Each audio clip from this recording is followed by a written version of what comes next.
This is not about, when I say that this world we experience is a dream, is an illusion, it's not about denying what happens here in the world. In the same way that when you're having a dream at night, dreadful things may happen. Lovely things might happen, but also dreadful things might happen. You might kill someone, or you might be killed in your dream. But then you awaken from it, and it wasn't true and it never happened. And it's the same thing. Dreadful things happen here, but although it seems real in our experience, it's not actually ultimately true. That's not necessarily a very useful concept in the heat of the moment, but what is useful is to say, hang on, what can I learn from this experience? We've got to talk about forgiveness in a moment, and that's the process of undoing the world, actually. People often talk about sickness, that we get sick. Course in Miracles says that because the body actually is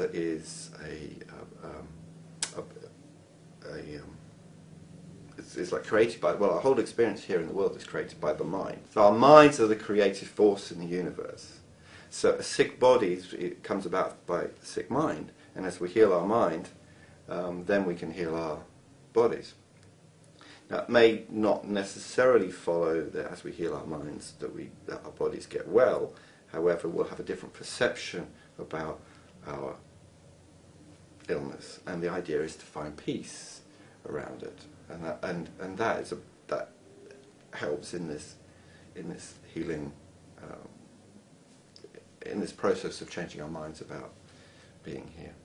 People often ask about, what about a young child, a baby who dies? What about them? We all come into this world with an ego. The world is the product of the ego, this idea of being separate. A baby comes into the world feeling separate, initially separate from its mother. So a baby is or a young child is just as subject to things that happen in the world as anybody else. That baby's got something to learn, and whatever they learn in this life, they can take that into the next life. I mean, we assume that reincarnation takes place. Of Course in Miracles says if you learn certain lessons, you can save thousands of years. So that certainly implies we live many lifetimes. So who's to say that? Well, who's to say I may or may not learn the lessons I've come here to learn? So this baby may or may not learn the lessons they've come here to learn. So actually, in a way, there's no difference.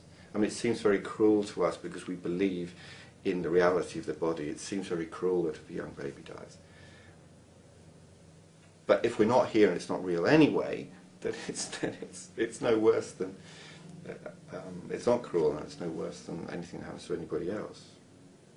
It's part of the larger script of undoing the world and awakening to the spiritual truth. What the Course in Miracles says about forgiveness is that when we split off from God and came into this world, that caused an incredible amount of guilt and fear, and the result of guilt is fear. When you're feeling guilty, you fear that you're going to be punished. So we come into this world with that kind of thought system, and that's a really big thing to take on. And of course, nobody's aware of their guilt around having separated from God, but guilt gets played out in many, many minor ways in our everyday lives. That is, and what egos do is what psychologists call repression, or what the Course in Miracles calls denial and projection. We deny that we feel that way, and we project it onto other people or the world around us, and we make out that we're not responsible, we're not the cause of our pain, but other people are. It's all their fault. So when we're triggered by somebody else, when somebody else pushes our buttons, that's like a mirror to us. It's actually telling us something about our own thoughts and beliefs about ourselves. So the process of forgiveness, in forgiving the other person for something actually they haven't done, because it's actually our guilt that we're seeing out there, when you forgive them, you're forgiving those beliefs, that guilt in yourself. So that heals that. So by forgiving other people, you're actually healing your own mind. You forgive because it helps you. It's kind of a selfish act in a way. But that's what first of all undoes the projection and undoes the guilt that we're all carrying around. And each time we do that, bit by bit, we're gradually healing our mind and becoming more aware of this other reality, the spiritual reality. The subject of whether A Course in Miracles says anything about rearing children and whether it's suitable for children, I would say that actually the Course never talks about anything that we should do in this world. It never addresses anything on the level of behaviour, but only on our thinking. So there are no rules about how to rear children or anything like that. I think the only exception that I would say was about this choosing love over fear. So as we go through our lives, if we're in fear, we're teaching fear. So we can teach children fear, or we can teach children love. So the more we practice the principles of the Course, or any other authentic spirituality, then we teach our children love. So that's not any specific way of raising them, but more like how our thinking can influence our children. I think maybe trying to teach young children principles from the Course is a bit much. There are a couple of little books that are written for children, right? And there's about 3 sections in it. There's a book called The Children's Material, and the first part is a nice little children's story about bunny rabbits and ducks and things, but it's bringing in some of these ideas, the idea of forgiveness and the idea of choosing love over fear and that kind of thing, which children can understand. Then there's a middle section for slightly older children, maybe teenagers, I think. And then there's a third section which is for the parents to read so they can know how to use the book. So I really recommend that for children. Marianne Williamson has written a very nice book called Emma and Mommy Talk to God. It's a book about prayer for children. What the Miracle Network does, which is the organisation I run and founded back in 1994, is provide support for students of the Course and also information for people who may be interested in learning more about the Course. We're now a UK registered charity. We have been since for 2 years, a little over 2 years now, since 2005. One of the main ways we do that is by producing this magazine called Miracle Worker, of which I'm the editor. This comes out every 2 months and contains interesting articles written by a variety of different authors and speakers and writers about Course in Miracles, different aspects of it. It also contains news, it contains book reviews, lists of groups and workshops that are going on all over the UK. The Miracle Network also puts on events, classes, workshops, usually conference every 2 years or hopefully now 18 months. We have a website which is www.miracles.org.uk, and we provide a mail order service for books and CDs. There are many, many books, many authors like Jerry Jampolsky, Marianne Williamson, who I've already mentioned, Gary Renard, Robert Perry, that are quite well known, that have written books specifically on the Course, and many others such as Louise Hay and Wayne Dyer and Deepak Chopra and Eckhart Tolle, who refer to A Course in Miracles on the Way. So there's a wealth of information about the Course out there, and we provide many of those books for people in CDs.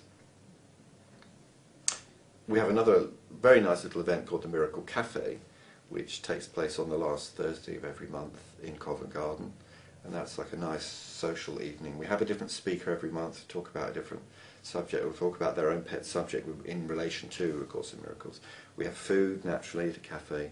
We also have a singer, and we have various exercises and prayers and meditations. And it's a really lovely evening, but mostly it's kind of a social fun thing. So that's really great. The conference that we run every 2 years or 18 months, we usually have 10 or 12 different speakers who come together for a whole weekend, and we have 150 to 200 people who attend that, and that's a really wonderful, really life-changing life-transforming weekend. We've just had Gary Renard over in the UK doing a couple of workshops which were very well attended and were excellent. Really, he's a very clear speaker, and he's got a lot of good things to say, and people got a lot out of that. I teach basic kind of fundamentals of A Course in Miracles classes, and obviously we can go into a lot more depth than we can in a short interview like this, which really doesn't do the course justice. But if anybody's appetite is whetted and they want to do a little bit more, I do a workshop called A Course in Miracles Revealed. So I run those workshops all over the country. I've done them from London to Manchester, Birmingham, Glasgow, South Devon, Wales, Belfast, Londonderry, everywhere. So no one's very far away from where something's happening. Okay, Course in Miracles says, right at the very beginning, that it's a required course. That doesn't mean to say that you have to study this particular book, but it means that the lessons within it are lessons that whichever spiritual path you're on, one does have to learn in order to return to God. The course says it's only one of hundreds of paths that lead to God, to lead to the same place. I mean, all authentic spiritual paths must lead home. The only claim really the course makes for itself is that it saves time. I've already said that some of the one or two of the lessons say if you do this, then it will save you thousands of years, and that's pretty good to me. That's pretty good. That's a very attractive idea, to be on a fast track. So I do think Course in Miracles is a fast track path. If people want to get more involved with the Course in Miracles or the Miracle Network, if you go to the Miracle Network website, which is, as I've already said, is www.miracles.org.uk. From that you can purchase a copy of A Course in Miracles, which I think is the place to start. If that feels very daunting to you, there's a couple of other books that I could recommend, which give you considerable insight into the course without there's a little bit less daunting than the Course in Miracles itself is. One is A Return to Love by Marianne Williamson. Another would be Disappearance of the Universe by Gary Renard. And a third one, or actually two others, there's Return to the Heart of God by Robert Perry, and a rather boring title, but it's just called A Talk Given on A Course in Miracles by Kenneth Wapnick. And all three of them are very clear and very good ways in. If people want to take it another step further, I've already talked about the Miracle Cafe. That'd be a great place to come just to get a little bit of a taster. Or in the magazine and also on the website there are lists of the local groups that are all over the country, and people could visit one of the local groups. They could come to our conference usually in London.